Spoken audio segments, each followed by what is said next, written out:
उद्घाटनकर्ता माननीय मुख्यमंत्री श्री नीतीश कुमार के कर कमलों द्वारा दिनांक 10 अप्रैल 2017 को, यानी कि जो नीतीश कुमार के शासन का जो जवाब था, ये बोर्ड दे रहा है कि नीतीश कुमार ने क्या किया है।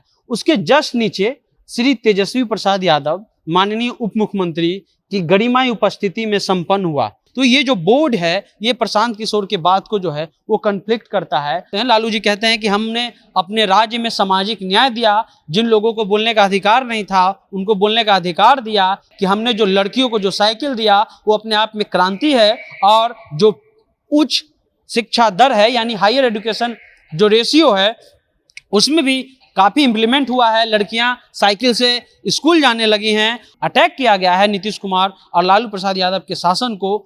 वो अटैक खुद जो है प्रशांत किशोर पर दोबारा रिफायर हो सकता है, क्योंकि प्रशांत किशोर खुद 2015 में महागठबंधन के लिए प्लान किए थे। प्रधानमंत्री मोदी को यहाँ सबसे ज्यादा वोट मिलता है, लेकिन उनके जात का कोई यहाँ पे ज्यादा स्थिति में यानी ज्यादा जनसंख्या में नहीं है। पटना के बापू सभागार में हैं हम लोग प्रशांत किशोर, जो चुनावी रणनीतिकार माने जाते हैं। कई प्रदेशों में उनका आईपैक जो है वो काम करता है। वो बिहार में सुराज की बात करने आए थे। सुराज की बात करते करते उन्होंने बिहार का जो 30 साल का शासन है, लालू और नीतीश का शासन, उस पर उन्होंने कहा कि लालू और नीतीश के शासन के बावजूद भी बिहार सबसे गरीब राज्य है, सबसे पिछड़ा राज्य है। यानी कि उनका सीधा अटैक लालू और नीतीश कुमार के शासन पर था। साथ में उन्होंने कहा कि अभी हम कोई राजनीतिक पार्टी बनाने नहीं जा रहे हैं, अभी हम 3000 किलोमीटर जो है पैदल यात्रा करेंगे बिहार में, और ये यात्रा 2 अक्टूबर 2022 से चंपारण यानी गांधी की कर्मभूमि से शुरुआत होगी। लेकिन साफ उन्होंने कहा कि नीतीश कुमार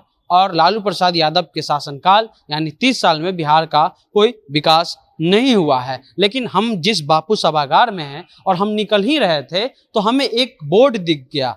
बोर्ड जो है वो खुद अपने आप में बहुत कुछ बता रहा है, क्योंकि इसी हॉल में, इसी बापू सभागार में प्रशांत किशोर ये बोल रहे हैं कि बिहार में कोई विकास नहीं हुआ है। लेकिन जहाँ पे वो कार्यक्रम किए हैं, यहाँ पे आप देखिए क्या लिखा हुआ है। बिहार सरकार चंपारण सत्याग्रह शताब्दी समारोह के अवसर पर सम्राट अशोक कन्वेंशन केंद्र में अवस्थित ज्ञान भवन का उद्घाटनकर्ता माननीय मुख्यमंत्री श्री नीतीश कुमार के कर कमलों द्वारा दिनांक 10 अप्रैल 2017 को, यानी कि जो नीतीश कुमार के शासन का जो जवाब था, ये बोर्ड दे रहा है कि नीतीश कुमार ने क्या किया है। उसके जस्ट नीचे श्री तेजस्वी प्रसाद यादव माननीय उप मुख्यमंत्री की गरिमाई उपस्थिति में संपन्न हुआ।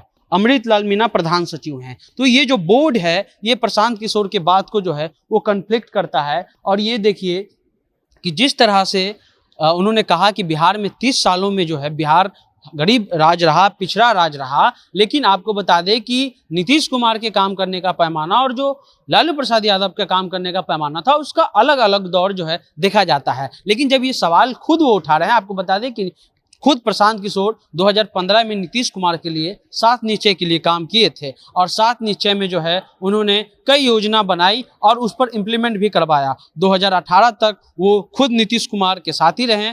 एनआरसी के मुद्दे पर अलग होते हैं, लेकिन जिस प्रकार से वो आरोप लगा रहे हैं कि बिहार में जो है जो सिस्टम है, जो एजुकेशन सिस्टम है या जो हेल्थ सिस्टम है, वो पूरी तरह से चरमराया हुआ है। लेकिन हम कुछ आंकड़े आपको देना चाहेंगे जो पिछले सरकारों और जो नीतीश जी की सरकार है या लालू जी की सरकार है, जो अपने अपने पक्ष में ये बात बोलते हैं। लालू जी कहते हैं कि हमने अपने राज्य में सामाजिक न्याय दिया, जिन लोगों को बोलने का अधिकार नहीं था उनको बोलने का अधिकार दिया, जो पिछड़े दलित शोषण होता था उसको हमने खत्म किया, और एक तरह से अलग अलग पैमाने पर वो बात करते हैं। वहीं नीतीश कुमार कहते हैं कि हमने जो लड़कियों को जो साइकिल दिया वो अपने आप में क्रांति है, और जो उच्च शिक्षा दर है यानी हायर एजुकेशन जो रेशियो है उसमें भी काफी इंप्लीमेंट हुआ है। लड़कियां साइकिल से स्कूल जाने लगी हैं, और बिहार का जो है हेल्थ स्ट्रक्चर में भी काफी सुधार हुआ है। लेकिन इसके बावजूद भी बिहार में कई तरह की कमियां हैं। लेकिन प्रशांत किशोर कह रहे हैं कि हम जो है बिहार के लिए कुछ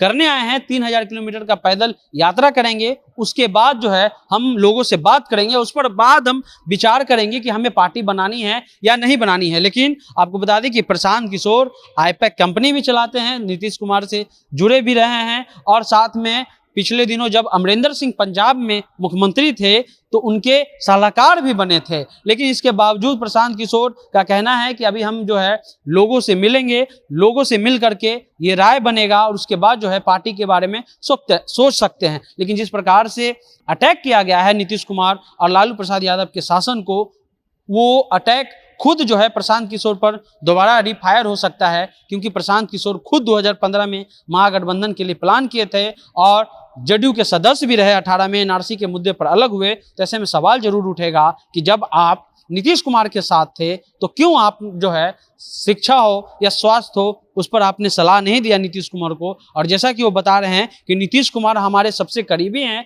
पिता तुल्य हैं, लेकिन पिता तुल्य होने के बावजूद नीतीश कुमार को क्या आप ये नहीं बोल पाए कि शिक्षा में ये स्तर का बदलाव करना चाहिए। आपको बता दें कि जब यही सवाल प्रशांत किशोर का सवाल जगदानंद सिंह से पूछा गया, लालू प्रसाद यादव से पूछा गया, तो लालू प्रसाद यादव का कहना था कि पूरा बिहार, पूरा भारत घूम लिए हैं, उसके बाद बिहार में आए हैं। जगदानंद ने कहा कि बिहार में दो ही धारा है, एक धारा सोशलिस्टों की है, एक धारा जो राइट विंग पॉलिटिक्स है उनका है, उसके अलावा यहाँ कोई वैकेंसी नहीं है। लेकिन प्रशांत किशोर का कहना है कि हम इस पर अभी काम कर रहे हैं, हम आगे इस पर काम करेंगे, हम अब बिहार के लिए कुछ करने आए हैं। और साथ में जब उनसे ये सवाल पूछा गया कि कास्ट पॉलिटिक्स जो बिहार का एक हार्ड कोड, क्योंकि यहाँ पे कुछ चीज़ें बहुत कट ऑफ कट निकलती हैं कि ये जात का अगर है तो ये जात का वोट उसी में जाएगा, ये से चीज़ों पर जब उन्होंने कहा तो उनका कहना था कि प्रधानमंत्री मोदी को यहाँ सबसे ज़्यादा वोट मिलता है, लेकिन उनके जात का कोई यहाँ पे ज़्यादा स्थिति में यानी ज़्यादा जनसंख्या में नहीं है। आपस में बहुत सारा कन्फ्लिक्शन है, लेकिन जो बात नीतीश कुमार के शासन और लालू प्रसाद यादव के शासन के बारे में कहा गया, हमने कुछ आंकड़ा दिया आपको। पिछले दिनों शिशु मृत्यु दर भी आया है, शिशु मृत्यु दर में महाराष्ट्र, गुजरात जो है अव्वल हैं और नीचे में बिहार है। तो बिहार का विकास का पैमाना क्या है और जिस प्रकार से अटैक किया गया है नीतीश कुमार और लालू प्रसाद यादव पर, उनके प्रवक्ता क्या जवाब देंगे वो जाने। लेकिन प्रशांत किशोर ने जब पंजाब का जो चुनाव जीता तो उन्होंने कहा कि आम आदमी पार्टी को पूरे भारत में राजनीति करने के लिए अभी 20 साल से ज़्यादा का समय लगेगा। लेकिन अब देखना होगा कि प्रशांत किशोर को बिहार की राजनीति के लिए 20 साल लगेंगे या 30 साल लगेंगे या 6 महीने में होगा, ये देखने की बात होगी। जनता जंक्शन आप देख रहे थे, ये पूरा जो निचोड़ है वो प्रेस कॉन्फ्रेंस का निचोड़ है। लेकिन जो बातें कही गई कि नीतीश कुमार के शासन के बावजूद बिहार पिछला राज्य रहा, लालू प्रसाद यादव के शासन के बावजूद बिहार जो है किसी चीज़ में आगे नहीं है, ये कहीं ना कहीं ये जो पीसी जहाँ पे हुआ है, प्रेस कॉन्फ्रेंस जहाँ पे हुआ है, ये बापू सभागार ही, ये बोर्ड ही बहुत कुछ संकेत दे रहा है कि आप उसी नीतीश कुमार के बनाए हुए सभागार में आकर के पीसी करते हैं, जिसको उद्घाटन करता लालू प्रसाद यादव के बेटे और बिहार के मुख्यमंत्री हैं। बहरहाल जनता जंक्शन आप देख रहे थे, वीडियो पसंद आए तो यूट्यूब चैनल को सब्सक्राइब कर लीजिए, फेसबुक पेज को लाइक फॉलो करना नहीं भूलिएगा। मिलते हैं अगले वीडियो में, धन्यवाद।